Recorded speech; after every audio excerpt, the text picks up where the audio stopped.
So we have spiritual authority, spiritual sovereignty, which is not codified in books, which is the law of the heart. It's for us to recognize the true heart awareness, that what we seek to know is within our hearts, and do not abdicate our spiritual seat of remembrance that we are one with all of creation. Peace and richest blessings. I am Michael B. Beckwith, the host of Take Back Your Mind.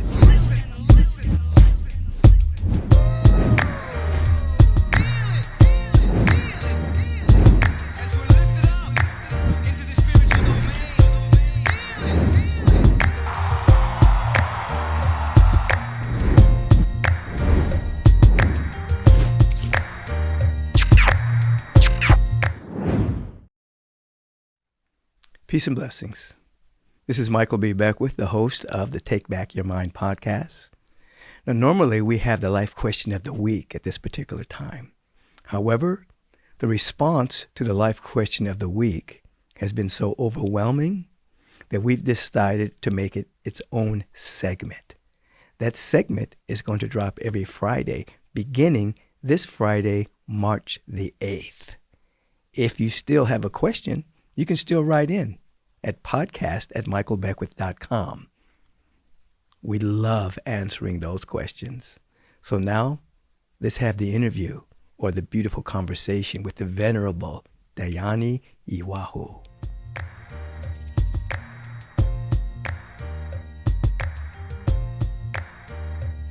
So peace and blessings, everyone, and welcome back to Take Back Your Mind. I am your host, Michael B. Beckwith, founder of the Agape International Spiritual Center, and the host of this podcast, Take Back Your Mind, where I get to have conversations with individuals that I know and love, individuals who are making a very powerful difference in assisting individuals coming back to their soul, coming back to their mind, coming back to their essential nature, particularly at such a time as this in human history.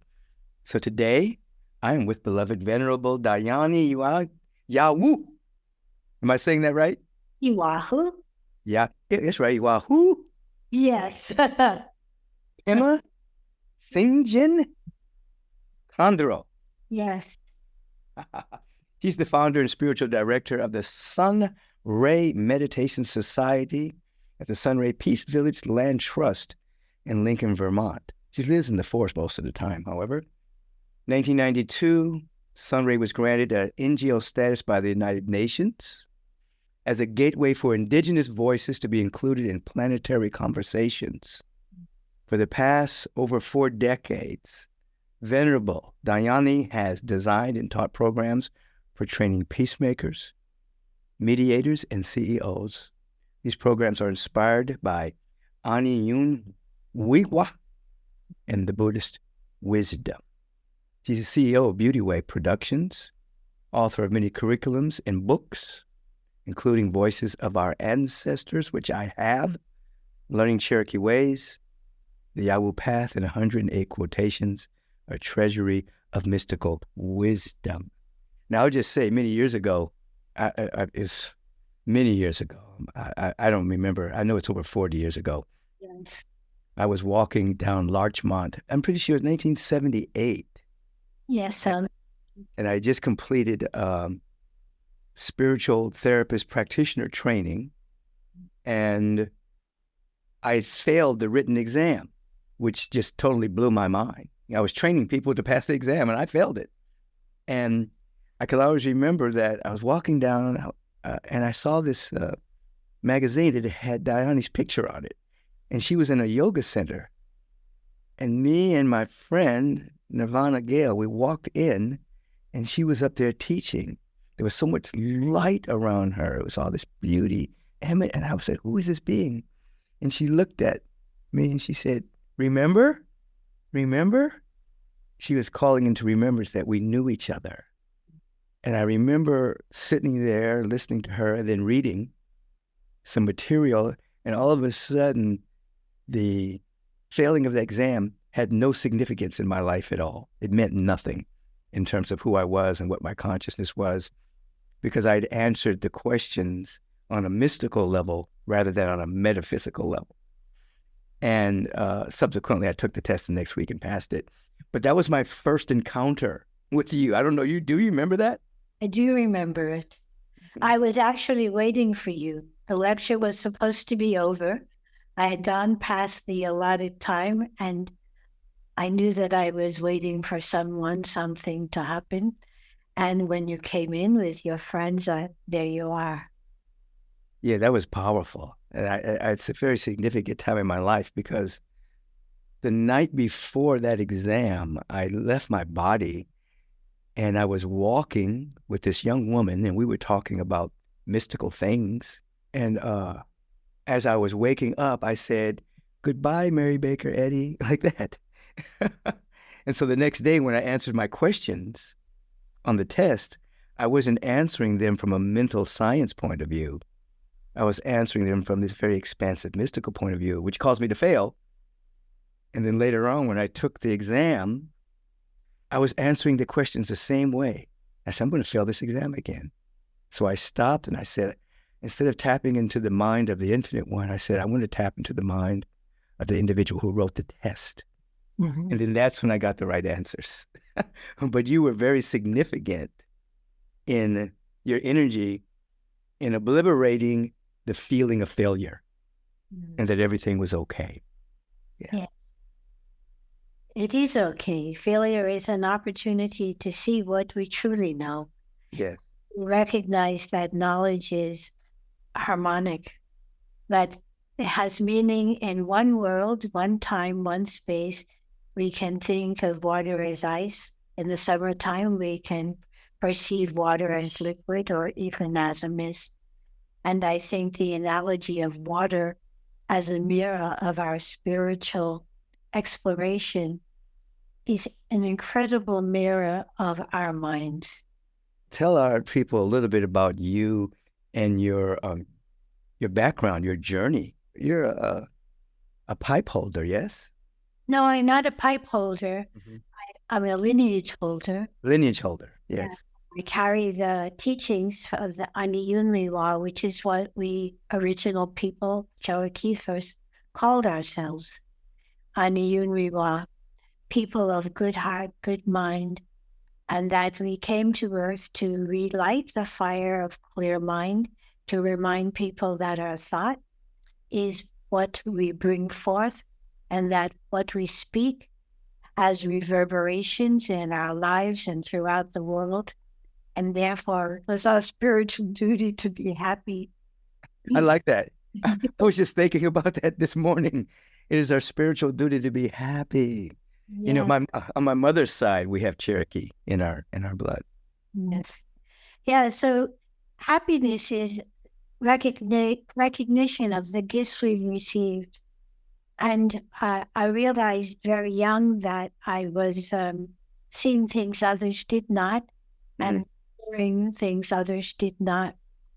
And fortunately, my paternal grandparents understood, and they assisted me, whereas my mother's family, which were originally from Barbados and England, they really wanted to be American.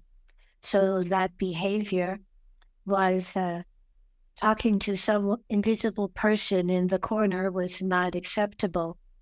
And so I had the opportunity to go stay with my paternal grandmother and her sisters and cousins in South Carolina. And that kept me alive. Because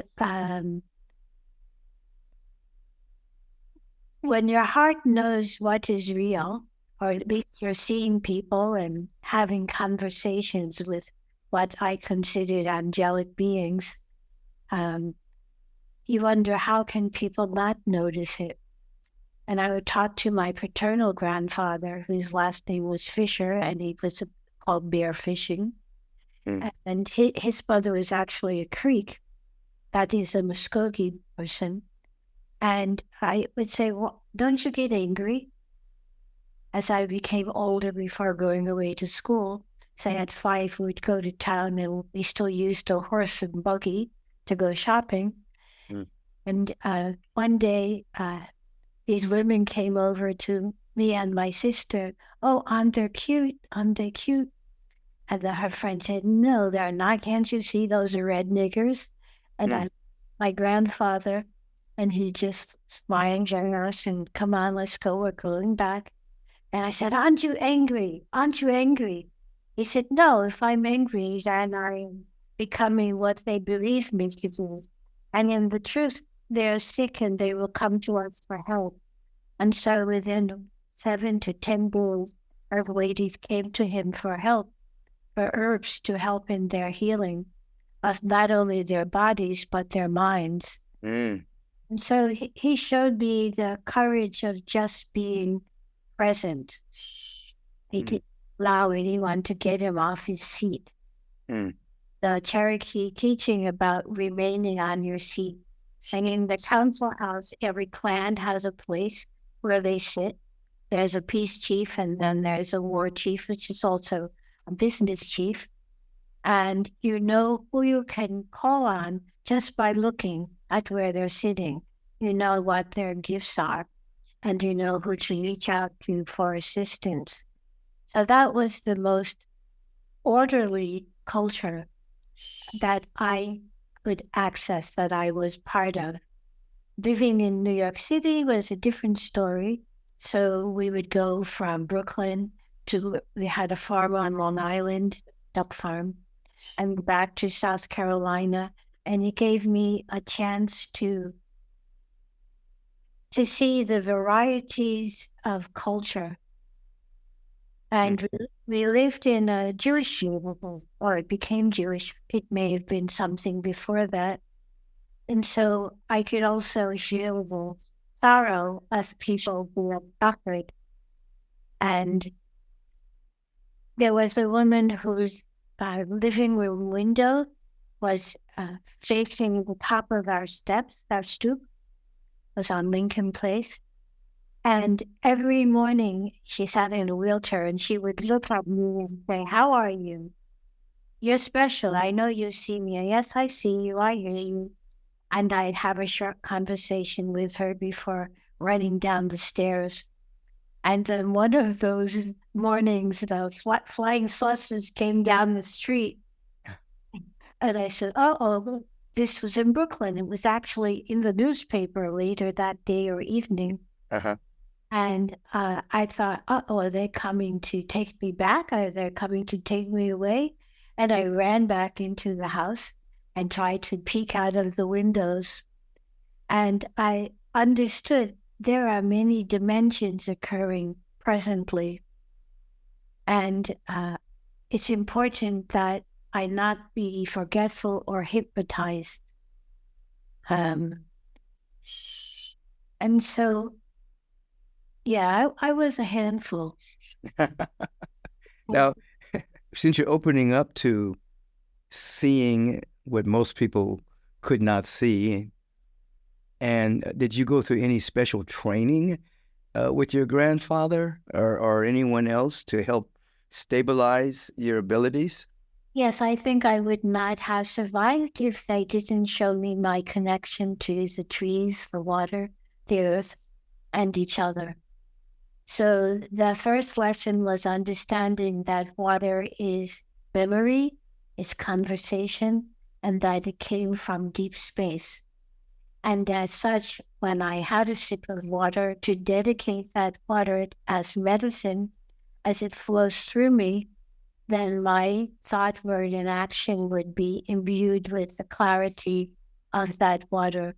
And the dedication of the water's blessing was for everyone, because it would be atmosphere. And so he even showed me how the teachers, they exhaled into the atmosphere. And I later learned in college that argon is an element that doesn't change. So what he said about we can breathe the breath of the great teachers, I understood that whoever exhaled argon, however long ago, that argon was still circulating in the atmosphere.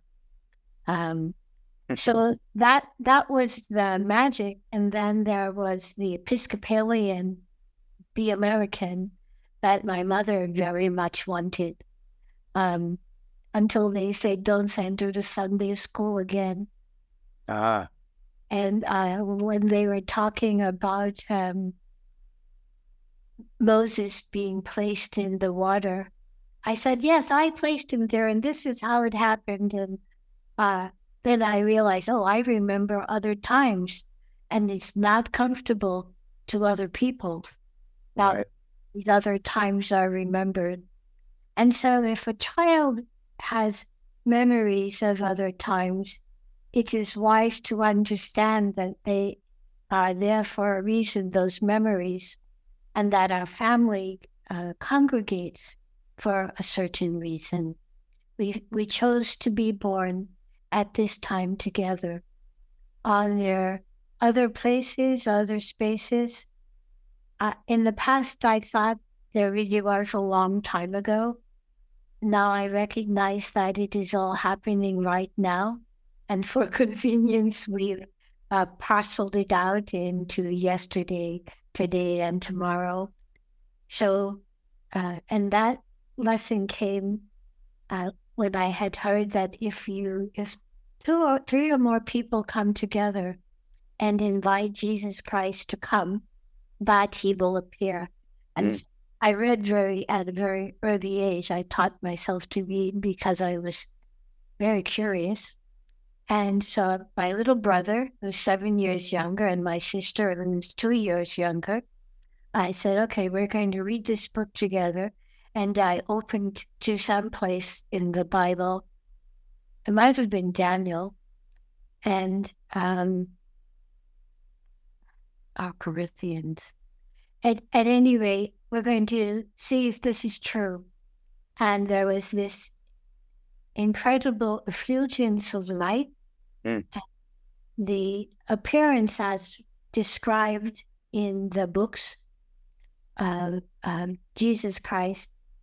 And I kept looking at him, and then he began to change, and I saw, oh, he was actually a brown man. Yes. And I realized that. And so I think How old were you when you and your brother and sister did that? I was about 7. Wow. So you had no nothing was impinging upon your belief at that time. There's no Western influence. Yeah, I had no idea that we weren't supposed to know. Did your brother and sisters see him as well? Yes, they did. They did. And for my brother, oh, this is fun. And that same heart connection continues throughout our lives. My sister died young, when she was 18, and we've met again, and she has reformed in another person who was also part of our extended family. When she met me, she said, sister in the house, sister in the house. She was 2 years old, and told me to get the family albums, and she named people in the albums. So this sense of loss is remediated when we understand that just as water changes form, our relationships and how we meet each other changes form. And even my mom, when she passed, she was rather an agnostic in later life. And one day she said to me, well, if it's really true that what you say, that we are returning again and again, and that we will meet again, I will come back as her first grandchild's granddaughter. That's what your mother said? What she said, if it's true, I am testing this, if this is true.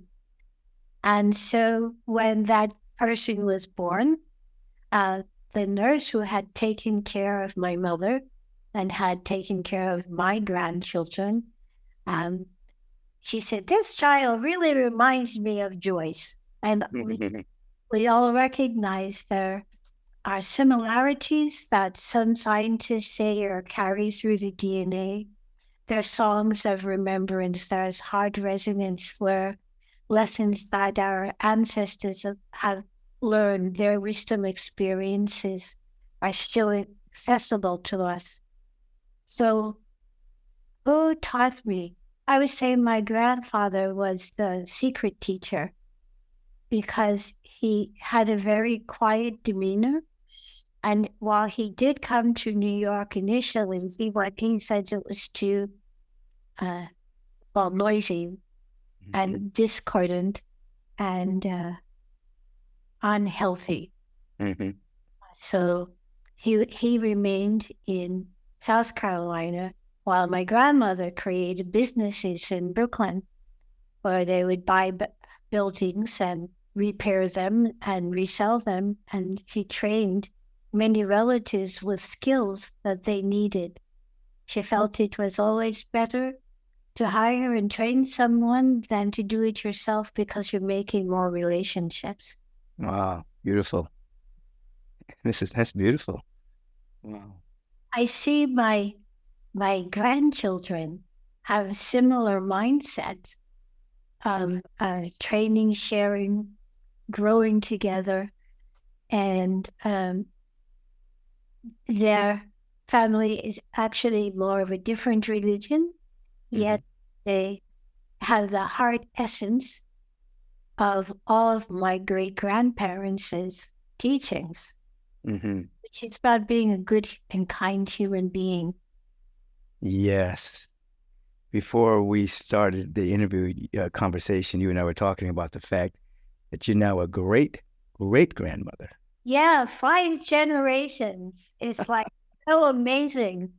What a blessing that I can actually see and speak with my descendants. It's like an incredible blessing. And years ago, we would say, let's think about this. How is it going to impact 7 generations down the road? Well, I and my mother have had the good fortune to see and be part of the lives of 5 generations. And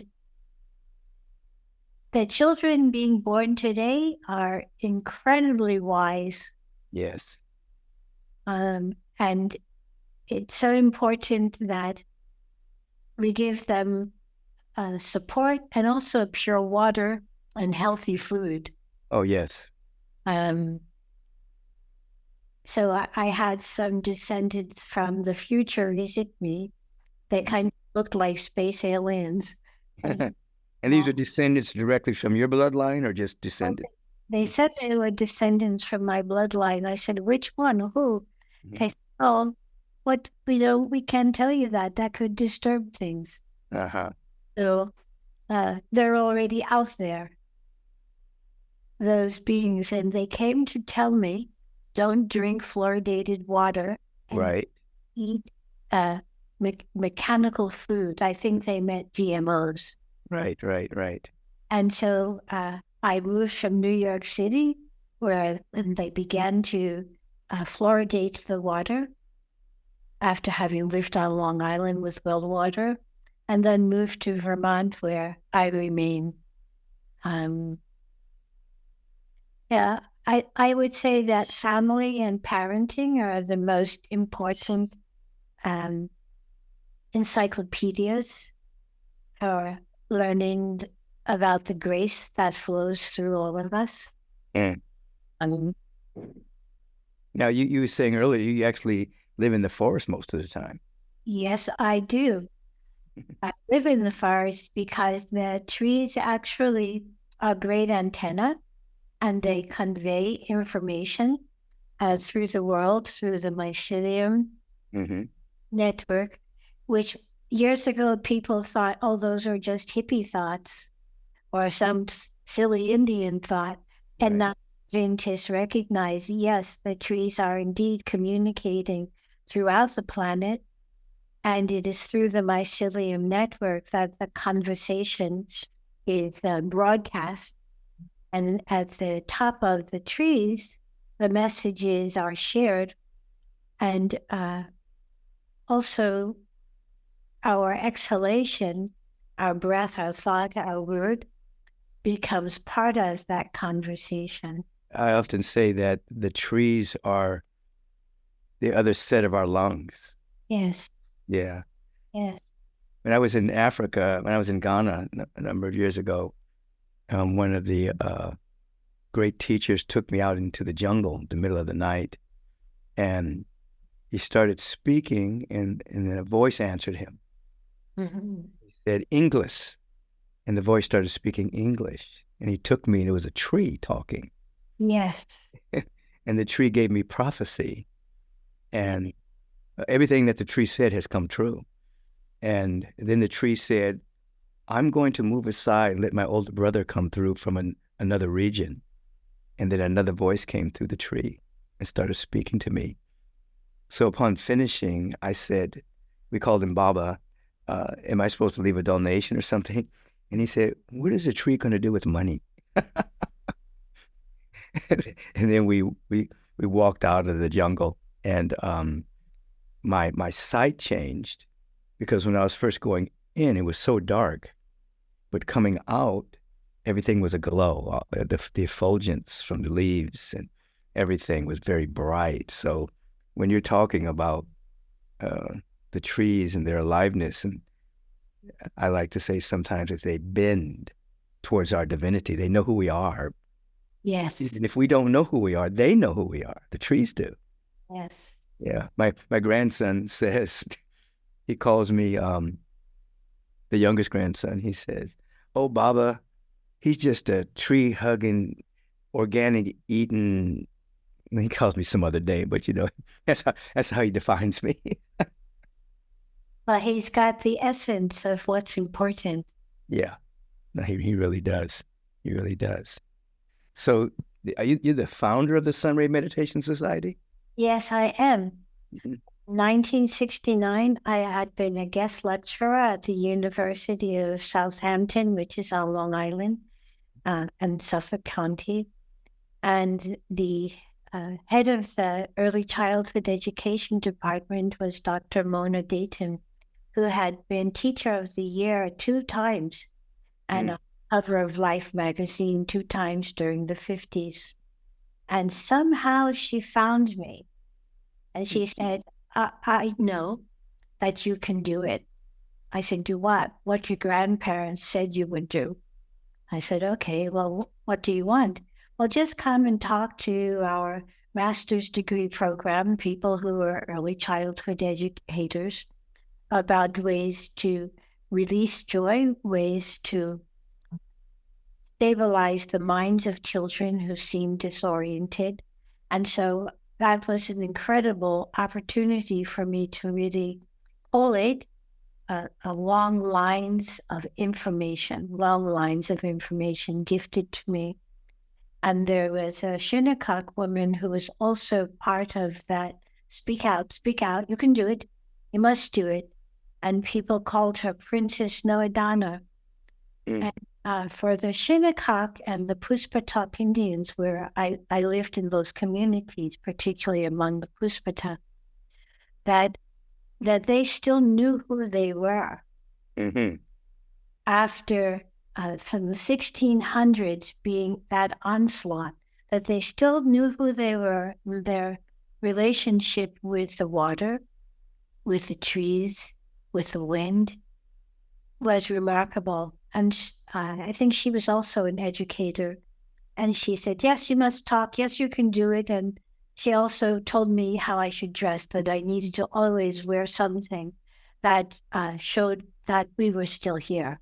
No matter what people thought about our presence, the paper erasers and such, that our people still existed. So these 2 women had a big influence in my life, because before that, I was sort of hiding in my basement. And we, split level houses on Long Island, so yeah, partially underground. And somehow people would intuit that I could give them some answers that they needed. And so they would find their way to my house, and I would say, tell them I'm not here, but they know you're here, Mom. And so I would sit with people and somehow remind them of their connection with the past, or the power of forgiveness, or the joy of, you're all right, you're okay. So in those days, people called it being a psychic. I didn't really call it anything. I just knew that that many people were helped. Yes. And so through that early childhood education program, many parents who had children, because autism was beginning to rear its head at that time, we're talking about the early 60s. And so I would do movement and dance with the kids and play drums with them. Things that were done with me as a child. Playing, our drums were made out of a pot, a cast iron pot, because it was illegal until 1978 for Native Americans to practice their religion and ceremonies. So when your drum was a pot and someone came, you could take the skin off it and put it on the shelf. And so with my children and the children whose parents brought them, we used wooden drums that were made of wood frames and covered with the skin. And it was a way to hear the validity of what my grandparents showed me. Mm-hmm. The life they lived was actually meaningful and of value and beneficial to the world. Mm. You still have events going on there? At Peace Village, yeah. Uh-huh. So what are some of the events, and what? The most significant and important event of the Peace Village is the Elders and Youth Conference. Mm-hmm. That is the last weekend of every July. We're in the 40th year conducting those meetings. And elders from different parts of the world, the first one, which was in Huntington, Vermont, even from Australia, an elder came, and an incredible Muskogee teacher, Philip Deere, came, and they helped us make real the dream, because I wasn't sure that we can really be of service and that has meaning. And so the elders who are in the flesh and continue to come and visit and share their wisdom are remarkable. And of course, now some of them are younger than me. And the young people are amazing in their aspiration to have clean water, in their recognition that Lincoln Valley is an unusual place in terms of the shape of the mountains and the hills. The mountains look like a woman lying down with her knees up. Mm-hmm. And there's a stream that originates in the Peace Village and runs all the way down to a waterfall. And behind that waterfall is a cave in which is found red paint. And this red paint is important for original people ceremonies, even in Tibet. It is part of the sacred medicine. And then that water runs into the New Haven river and into the Sound.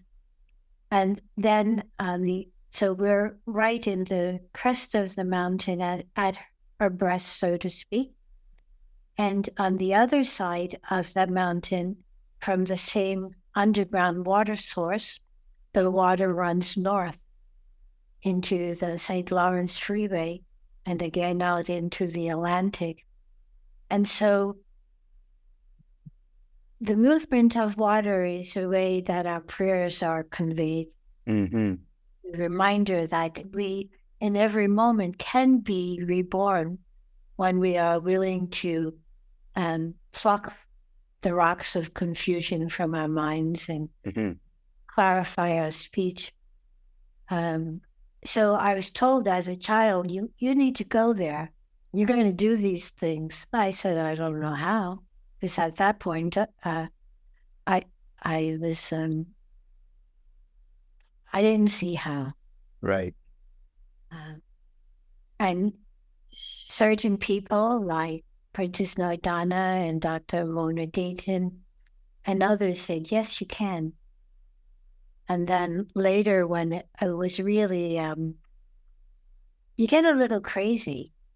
So I left my husband and my children and started following this light to different mountain sites in North America. That's so that he hid the car keys and took the credit cards. And so I would ask people, can I borrow your car and your credit card, please? And for some reason, they understood the importance of those journeys.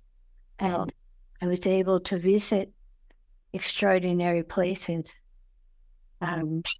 One of those places, and so now my daughters were older. The oldest was 13. And as I was rambling, and I would come home and go out again, and it was like an inexorable longing to hear the voice of creation, to understand the message, and what can I do? What can each of us do? And so one of those mountaintops I went to, I was struck by lightning. And I don't know how I was able to get back to my car. I had no idea how I returned to my car. But 3 days later, I woke up in the passenger seat of my car. 3 days later? Yeah, 3 days later. So.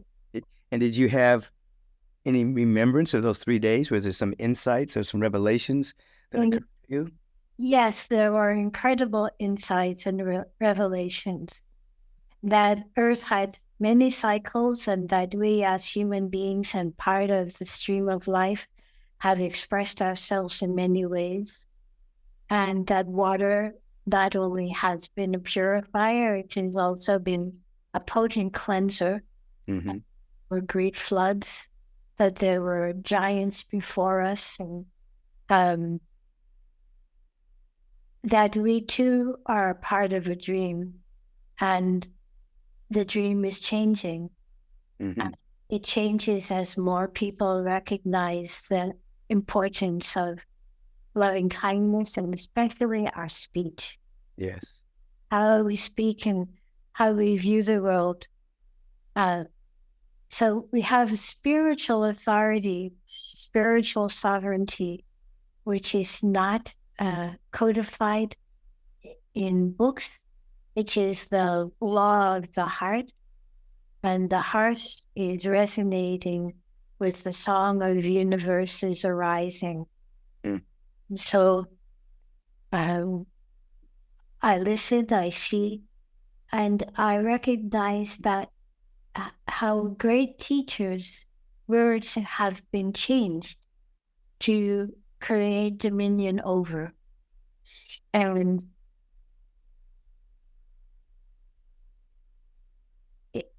it's for us to recognize the true heart awareness, that what we seek to know is within our hearts, and to not abdicate our spiritual seat of remembrance that we are one with all of creation. How do you view this time in human history that we're all going through right now?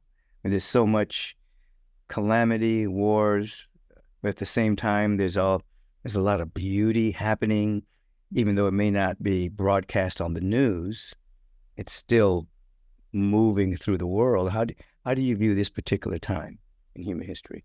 I see this time of human history as the opportunity to purify our view and to see behind the cloud the wisdom that unites us all, to understand that just as these electronic instruments make us possible for us to convert in space.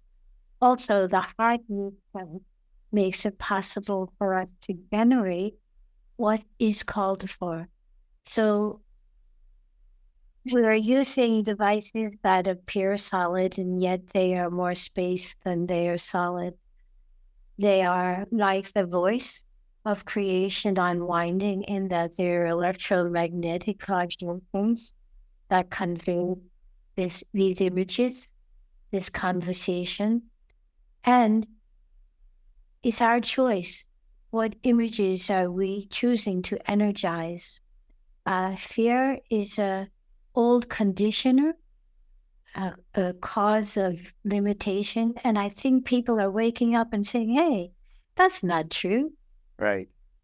And that is the joy for all of us. That's a joy marker that, yes, we see war and we understand. And years ago in our peacekeeper mission, there were community members who went into places where there was genocide practice, particularly in Africa. Mm-hmm. But when we would ask, well, how is it you're not angry? Someone had their arms cut off. How is it you're not angry? And that man said to everyone who was there, because if I become angry, they've won. Mm-hmm. So those to me are signs of awakening. And it's no longer, I don't think it needs to be dramatic. The awakening are those who think they can acquire knowledge and impose access on others, don't yet recognize the impossibility of limiting the vibration of clear mind. And so it's wondrous that so many people understand, how we think and speak. We don't accept that outer authority. We are recognizing our natural interconnection, that we are, as human beings, with our speech and action, we're shaping tomorrow. Because right now, in each moment, more and more people are choosing to examine and choosing, well, what's the alternative when it looks like there's a limited amount of this or that? People say there's limited water, and then you find there are great rivers and oceans of clear water hidden in the earth, just waiting for us to draw it up with a heart of appreciation. Right. So, yeah. So I always say that the highest vibration always wins. Yes. I'm hearing you say the same thing, that's our role. You began our conversation with, it's our duty to be happy. Yes. That's a powerful statement. I say things similar to that. It's part of our spiritual job to stabilize that joy that's not connected to any circumstance. Yes. It's just from our heart. Yes. It's powerful. And so at this time in human history, what would you tell people, what practices should they have? You talked about water. And I remember one time years ago, we talked about the fact that you would step in water and leave a message for somebody to get on the other side of the world when they stepped into their water. So we know that water is a communication device as well as a healing potion. Yes. Water has memory, carries a song, and when we imbibe it with appreciation, it continues on as support for many others anywhere, everywhere. What do I say to the water? I say I'm thankful, I'm grateful. The water, it is supporting our breath, our lives. And it is not limited. I think there's the illusion of monetizing air. And water. Yes, and the trees know that they are offering breath. And for a while in the I guess, a decade ago, the tops of the trees were folding down, which is an indication of great dissonance in the planetary field. Mm. The tops of the trees are standing straight up again. And so for me, that's a signal that the human is awakening to the remembrance of our spiritual sovereignty. And we are not believing, not enough. We are recognizing, oh, we are part of this stream, and I'm thankful. And my appreciation literally draws the water up from the earth. And I experienced that when sitting and meditating in the deserts of the Southeast USA, in Utah and New Mexico. When it was time for me to go, I'd say, well, there's no more water. I ate all my seeds. I need to go. And then I notice, oh, my clothes are getting wet. And I look and water had come up. Then stay here and pray some more. And I deeply appreciate how our recognition of our connection with each other, with the water, with earth, with every being is restorative. Mm-hmm. And you can see that when you visit certain places on earth where people have incredible, abundant gardens in the desert. And I ask these old Hopi elders, like, well, how do you water them? Because it's a long walk to get here from your home. Oh, we just make the right prayers and the right dances, and the water comes up to the roots of the plants. You're describing spiritual sovereignty right there. Yeah. And being connected to nature and the presence, not just cement walkers. I mean, people who are walking on cement all the time who are lost the connection to the great mother, the great presence. You're talking about that which is real. Mm-hmm. And so all of this is going on, and you're talking about the fact that the tips of the trees standing up is a sign of great awakening for humanity. And yet humanity oftentimes is just focused on the negative. They're so focused on the limited version of the news that's on television, and they're unaware of their vast connection. Yes. Spanning the globe right now. They have a very limited point of view. And people have awakened enough so that we see the news broadcast readership, participation is decreased markedly. People say, hey, that's not true. I'm not going to watch it. Right. That's happening a lot. People are just not, they will watch it once a week. I watched it, I was watching something, and I decided to actually consciously watch the commercials. And I realized when I consciously watched these commercials about fast foods and chips and all this stuff, that none of it, I knew this already, but I wanted to have a direct encounter with it again, that nothing about what was on television was true. Yes. It was all a lie. They were all lies, leading to illness and sickness and pharmaceutical drugs and things like that. And it was just like, I'm glad that people are starting to not watch it. Yes. Yeah. Although I am going to watch Kung Fu Panda because my great-grands like it. Well, there are a few things out there. I mean, I liked The Matrix because that was a documentary. It is documentary. It is a source book of deep understanding. Yeah. Yes. Tell us about the Beauty Way. You have a whole Beauty Way page. You have classes. Yes. Talk to us about that, about the Beauty Way. The Beauty Way is to know that every step we take, we are choosing what we make, and that with a heart of appreciation, we see the beauty. Mm-hmm. And based on the, actually there's it's similar to a Greek concept of worlds of beauty. Mm-hmm. And so from seventh heaven, where there is the ideal, perfectly demonstrated, Star Woman has fallen to the earth to remind us, imbibe our hearts with the remembrance of our luminosity, and that there is perfect form, perfect space, perfect medicine. Everything we need is accessible. So the Beauty Road is reconnecting with that direct perception that children have. Mm-hmm. Children, Like you had as a kid. yes. You developed it. Yeah. And so it is to share with everyone who chooses the roadmap of our hearts and how together we are shaping tomorrow.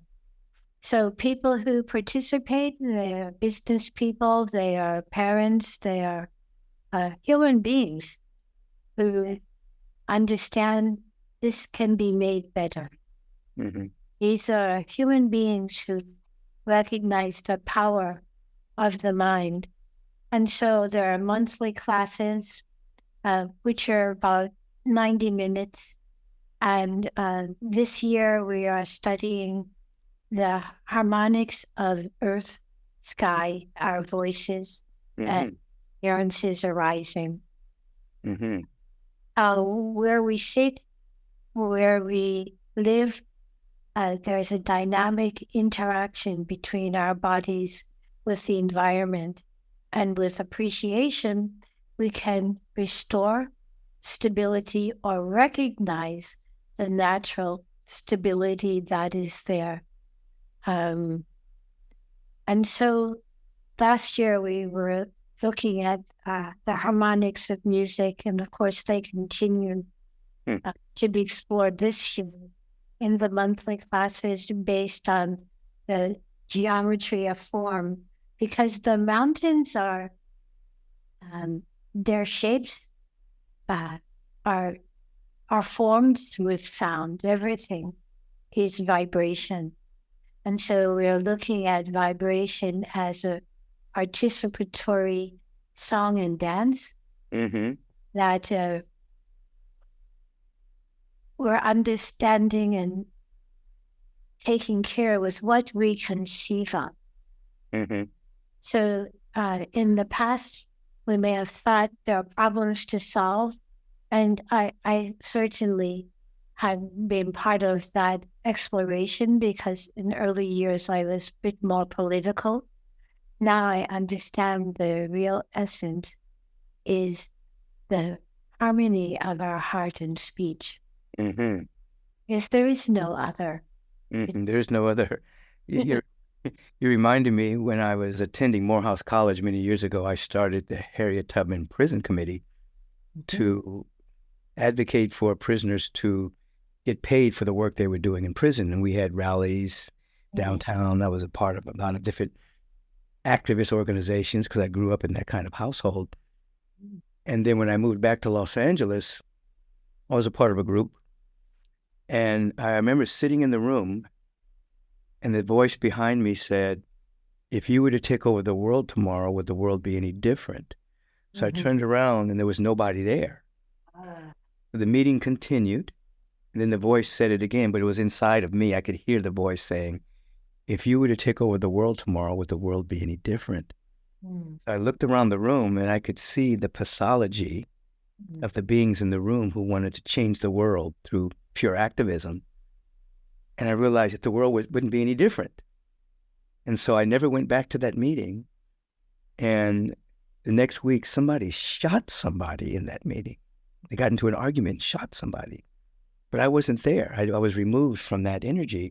I enrolled in USC, psychobiology major, and that's when I began to have my spiritual awakening that really changed my whole life. I died, and when I woke up, I could see differently. But I became aware that, as you're saying,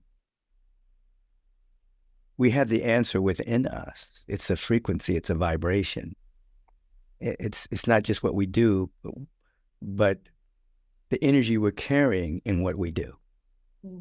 It's not pathological, it's not I'm right, it's not an other. It's everything that you're saying, and everything you're saying. I want people to catch that what you're saying, underneath what you're saying, there's an energy. Underneath what you're saying is like tremendous wisdom flowing. It's just flowing out of you underneath these words. That's. But I'm absolutely in alignment with what you're saying in terms of. I still have an activist vibration within me, but I'm very aware that it's the highest vibration wins. It's love. It's the consciousness that what we're carrying it's very transformative.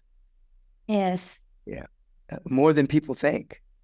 Yeah, because politics is just continuation of an argument, which means you've already stepped into the ring with someone who wants to contain you. Right. And there are people walking around who are looking for a fight in an empty room. This is so much stuff going on within them. It's amazing.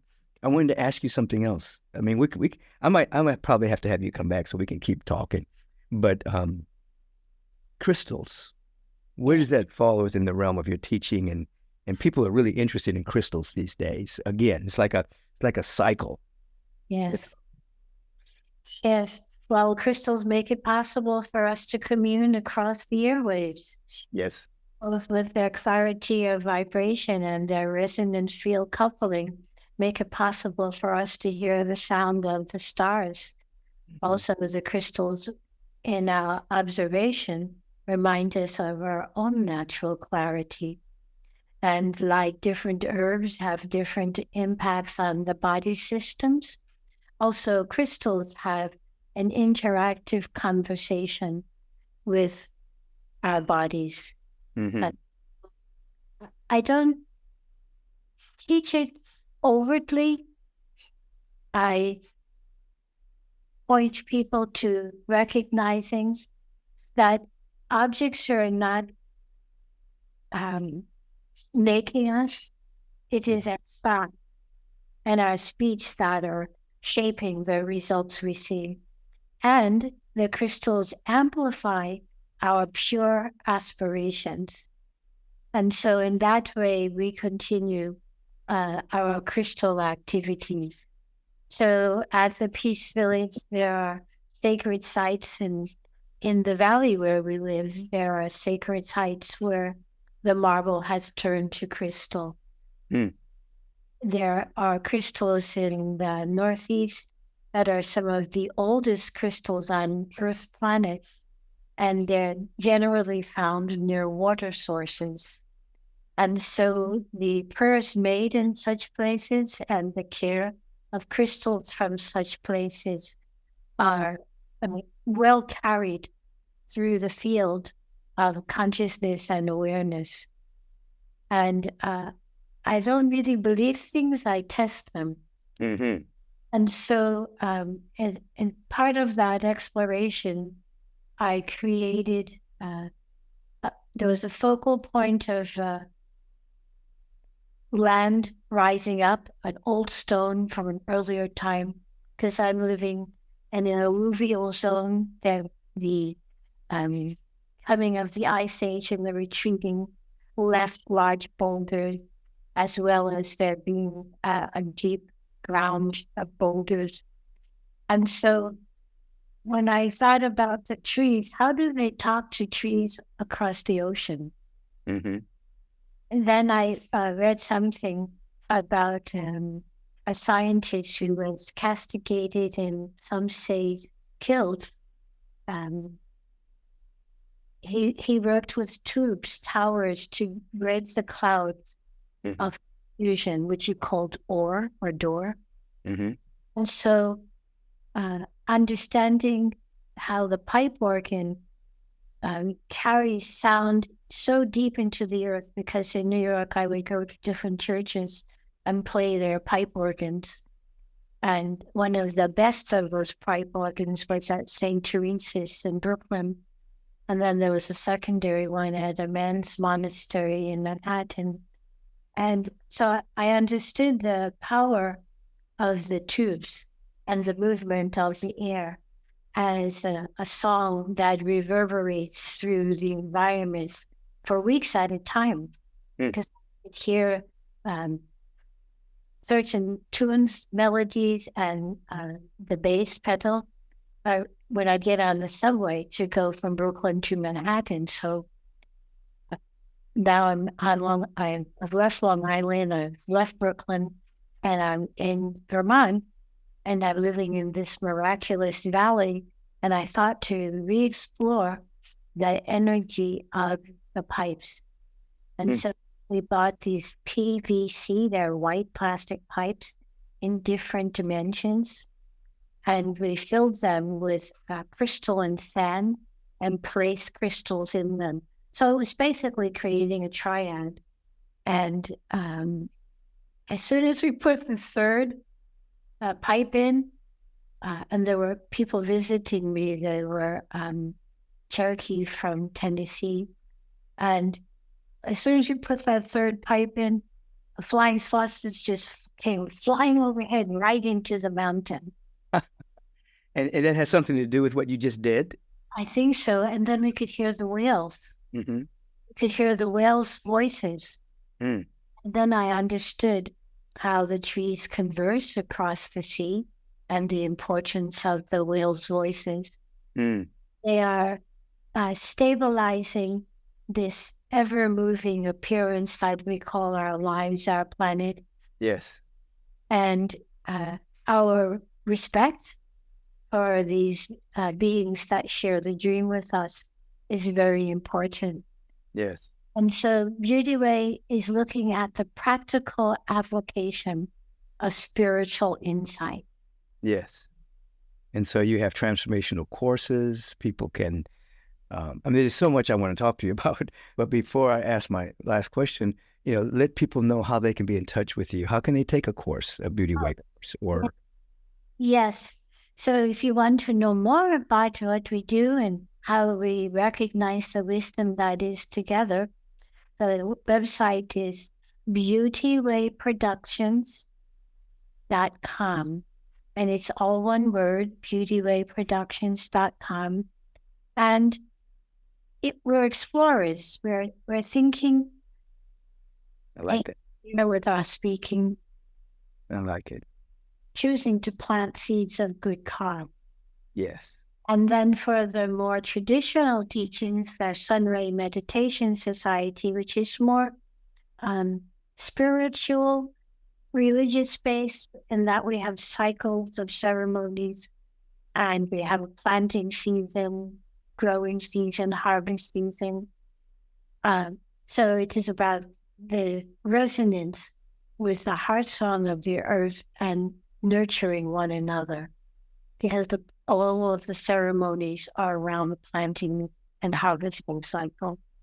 Mm-hmm. So that's where you can also see about our international activity, and that's that's sunray.org. This will be my last question, because I've held you for a long time. In terms of societies or people that live in inner realms inside the earth, you've covered a little bit about flying saucers and what might be called extraterrestrials. Obviously, that's a part of your experience. Beings inside the earth, does that exist for you? Yeah, there are definitely beings that live within the earth. Mm-hmm. There are beings that are multi-dimensionally sharing this with us.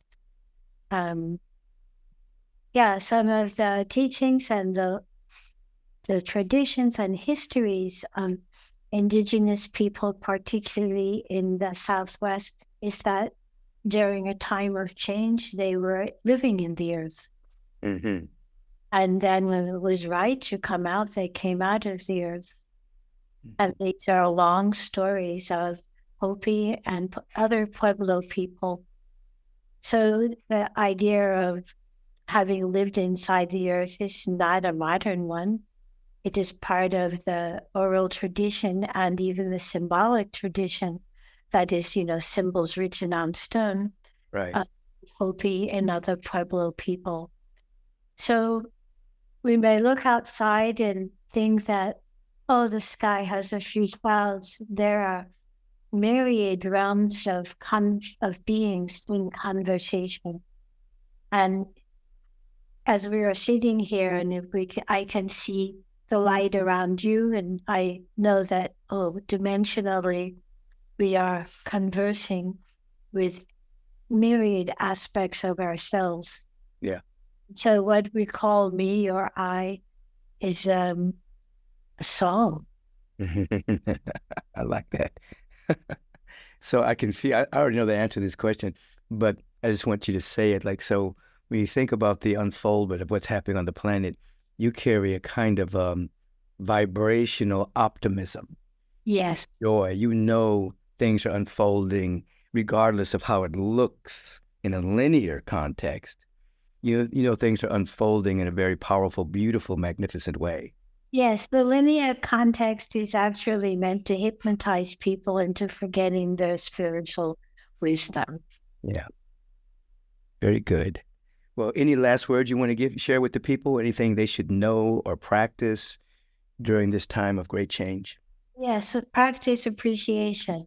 That water to drink, and that you have a friend you can speak with, that you have a place to sit. And for those who are appearing alone and have no place to sit, offer them something that they may sit and find their way home.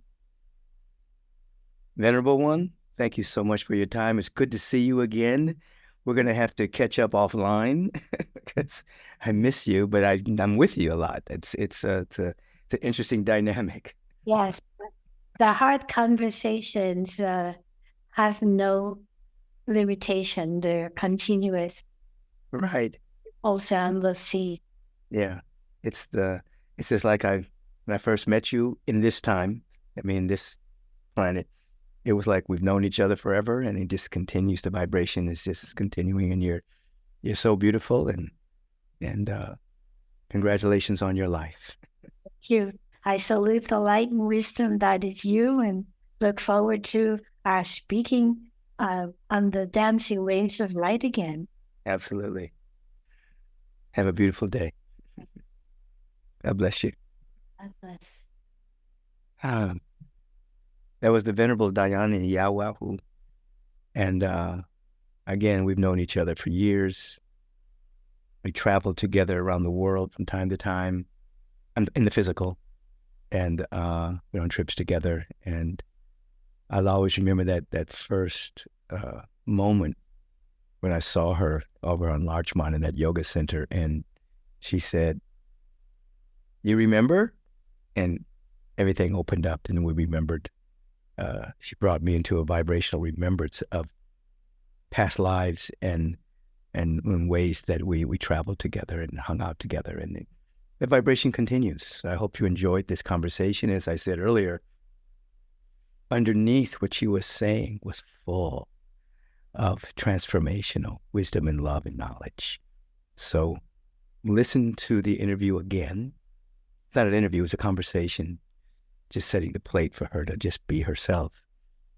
And you can hear, without ears, you can hear so much of what she was saying, right in keeping with Take Back Your Mind, right in keeping with all the teachings that you have heard from time to time, via Beckwith, via Abe, via the great teachers I've had an opportunity to be in conversation with. Have a beautiful day.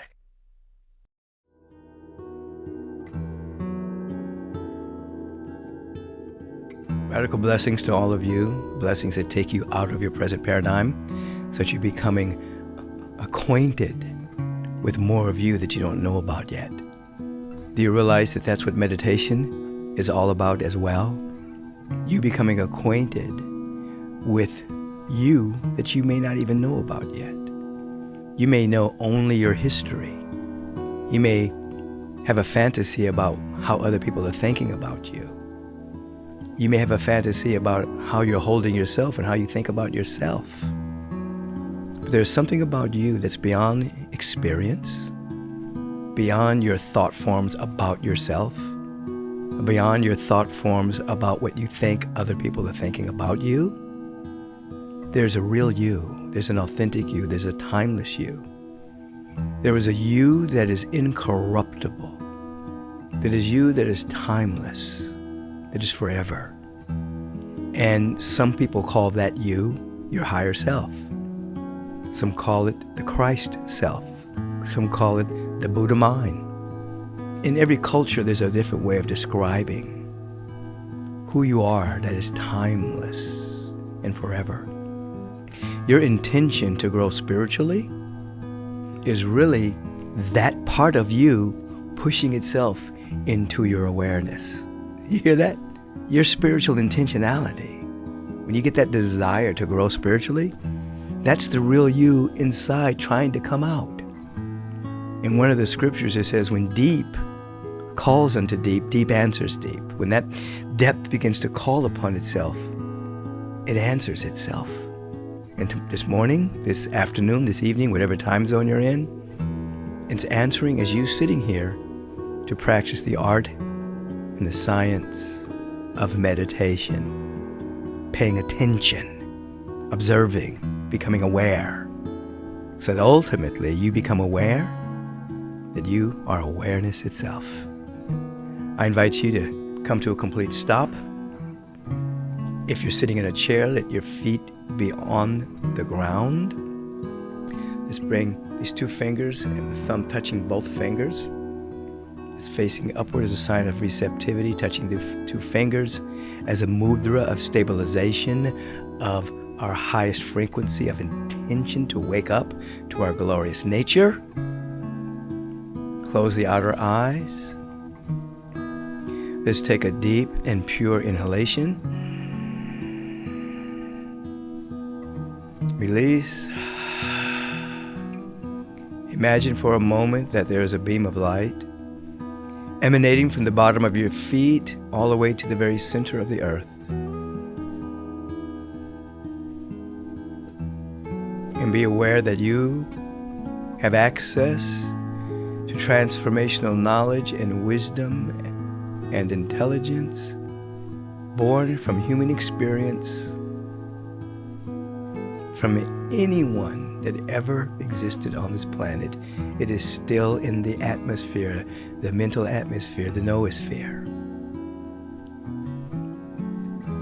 Now allow this light to emanate from the base of your spine and allow it to slowly move up the spine, activating all the chakras, spinning in the right direction, clockwise.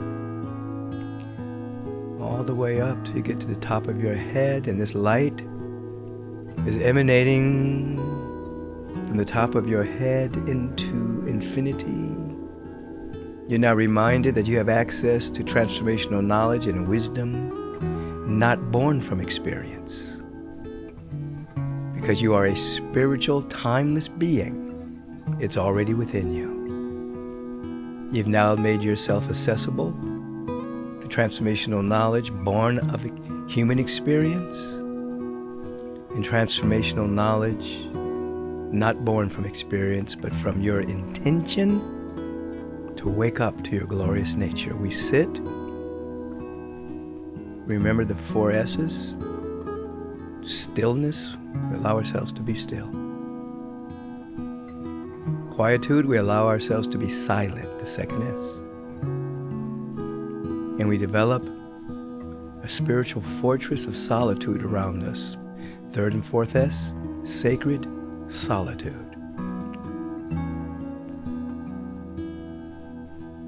Alone, meaning all one. All one with the presence. We are alone. We are all one with the presence. Never alone, as in separated from the presence, but all one with the presence and alone from the disturbances of the world.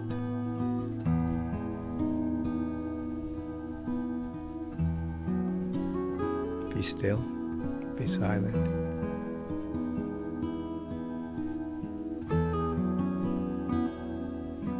As an avenue of awareness, you may become aware of sounds, sensations of the body, mental content, emotional content. All of that is in your field of awareness. It's not who you are. It has come to pass. Be still for a moment.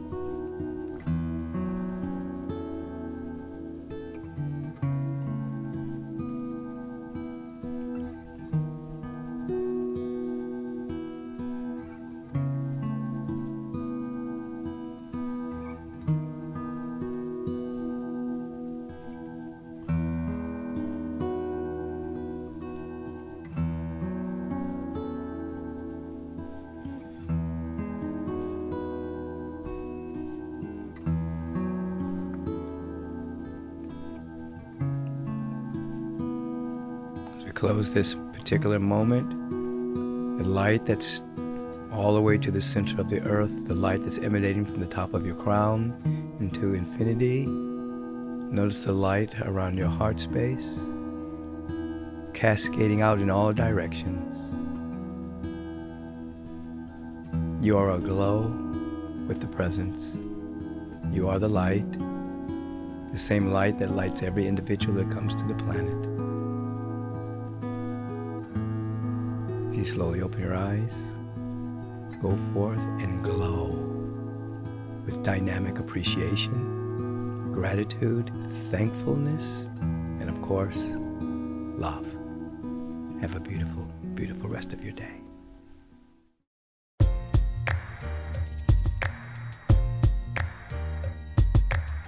I appreciate your letters and emails that you've been sending in, but also the notes you're sending on the Instagram and on the website, thanking me for Take Back Your Mind.